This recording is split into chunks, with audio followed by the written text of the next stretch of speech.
अस्सलाम वालेकुम। ईद की मुनासबत से आज एक और रेसिपी आप लोगों के साथ शेयर करने जा रही हूँ।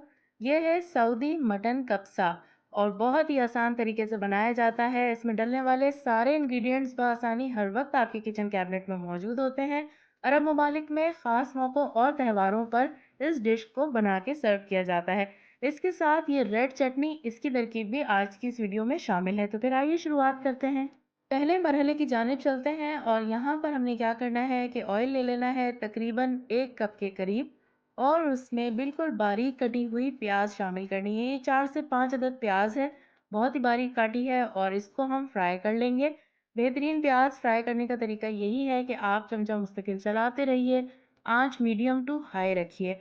और ये देखिए कितना अच्छा सा एक कलर आ गया है। और प्याज मैं हमेशा क्या करती हूँ कि जब भी मुझे ऐसे मज़ीद क्रिस्पी रखना होता है और निकालना भी होता है तो फिर ये जितने भी ऑर्डर्स होते हैं ना, जो मिडनाइट डील्स होती हैं, ये वाले बैग्स बहुत ही परफेक्ट रहते हैं प्याज को क्रिस्पी रखने के लिए। तो इस पर हम इसको निकाल लेते हैं और अलहदा-अलहदा करके इस तरह से रखेंगे ताकि इसे हवा लगे और ये कुरकुरी हो जाए।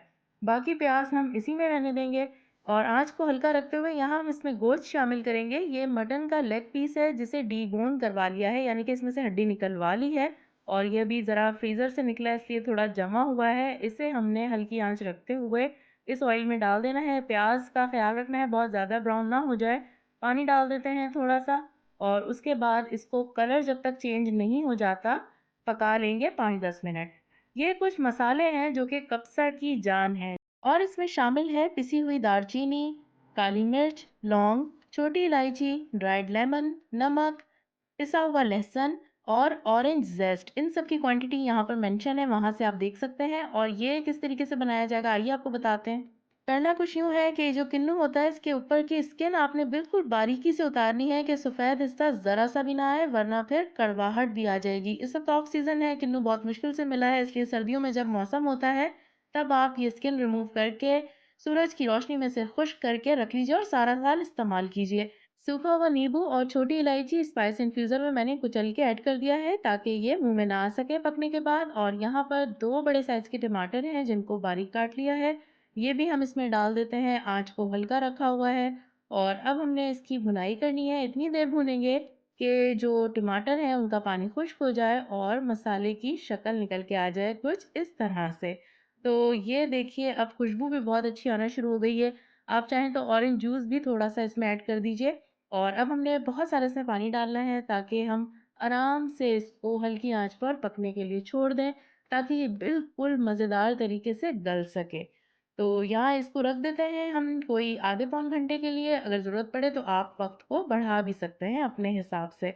जब तक ये गले इतनी देर में हम ऐसा करते हैं, रेड सॉस या जो भी चटनी हमारी है इसके साथ सर्व करने वाली ख़ास तौर पर इसके लिए बनाई जाती है, वो तैयार कर लेते हैं। एक बड़े साइज़ का टमाटर है, एक लेमन है, थोड़ा-सा हरा धनिया है 1 कप के करीब और उसमें 4-5 हरी मिर्चें हैं, लहसुन के जवे हैं खूब सारे। आप चाहें तो प्याज़ भी डाल सकते हैं लेकिन वो फिर मंदी वाला सॉस बन जाएगा, कब्सा का सॉस जो है उसमें प्याज़ नहीं डलती। ये सारी चीज़ें आपने दरदरी सी पीस लेनी है, बिल्कुल ब्लेंड नहीं करना। और जब ये बन जाएगी तो कुछ ऐसी इसकी शक्ल निकल के आएगी। तो इसको हमने थोड़ा-सा स्पाइसी रखना है क्योंकि कब्सा में मिर्चें बिल्कुल नाम की हैं, बल्कि ना होने के बराबर हैं। अगले मरहले की जानिब चलते हैं। यहाँ पर हमने क्या करना है, टॉपिंग तैयार कर लेनी है। थोड़ा-सा ऑलिव ऑयल का इस्तेमाल करें, आप चाहें तो रेगुलर कुकिंग ऑयल भी यूज़ कर सकते हैं। 1 खाने का चम्मच मैंने ये लिया है और इसमें हमने रोस्ट करनी है किशमिश और बादाम। वैसे तो इसमें काजू और चिलगोज़े भी डाले जाते हैं, लेकिन चिलगोज़े आपको पता है आजकल बहुत महँगे चल रहे हैं, तो 100 ग्राम मैंने किशमिश ली है, बादामों का छिलका उतार लिया है। थोड़े से गर्म पानी में आप 5-10 मिनट के लिए छोड़ दीजिए, छिलके ईज़िली रिमूव हो जाते हैं। और पानी को फिर बिल्कुल खुश्क कर लीजिएगा वरना बहुत छुन-छुन, चुन-मुन सब कुछ हो जाएगा। तो ये हम डाल के इसमें रोस्ट करेंगे, इनका हल्का-सा कलर जो है ना वो गोल्डन कर लेंगे। बहुत ज़्यादा देर तक के लिए आपने इन्हें रोस्ट नहीं करना। तो ये देखिए बस ऐसे इसकी जब सूरत निकल के आ जाएगी, तो हम इसे साइड पे रख देंगे। यहाँ पर हम चेक कर लेते हैं कि गोश्त की अब क्या कंडीशन है और ओए होए! क्या मज़ेदार सी खुशबुएँ आ रही हैं। तो गोश्त जो बिल्कुल तैयार हो चुका है, बहुत अच्छा टेंडर हुआ है, उसको हमने क्या करना है ज़रा-सा ऑयल डाल के बिल्कुल मामूली सा फ्राई कर लेना है ताकि एक गोल्डन सी लेयर आ सके क्रिस्पी सी। ज़्यादा मत कीजिएगा वरना अंदर से सारे जूसेस ख़त्म हो जाएँगे और फिर वो बहुत ड्राई मीट हो जाएगा। तो ऐसे करके आपने इसको फ्राई करके निकाल लेना है और जिस वक़्त सर्विंग करेंगे तो फिर हम उसमें साथ में ऐड कर देंगे। तो ये भी तैयार है। अब हम चलते हैं जो यख़नी बनी हुई है, खुशबूदार यख़नी, इसमें चावल ऐड करेंगे। सेला चावल मैंने लिए हैं आधा किलो और 2 घंटे तक इनको भिगो दिया था। पहले बेहतरीन तरीके से वॉश कीजिए, फिर आप इसको भिगोइए और 2 घंटे बाद जो पानी होगा वो निकाल के नए पानी के साथ इसको ऐड कीजिए। लेकिन यहाँ पर हमारे पास यख़नी मौजूद है इसलिए हमने पानी अलग से नहीं डाला, थोड़ा-सा नमक भी डाल दिया एहतियात के साथ क्योंकि गोश्त डालते हुए भी हमने नमक डाला था।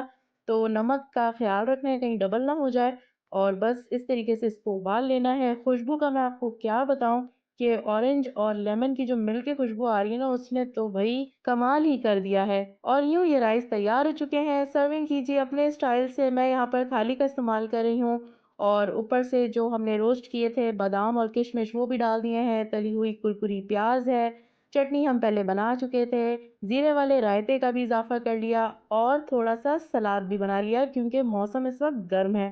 तो लीजिए परफेक्ट सऊदी कब्सा तैयार है। ज़रूर इस ईद पर ट्राई कीजिएगा और बताना मत भूलिएगा कि ये आसान सी तरकीब आपको कैसी लगी। अपना रखिएगा ख़्याल, मुझे दीजिए इजाज़त। अल्लाह हाफ़िज़।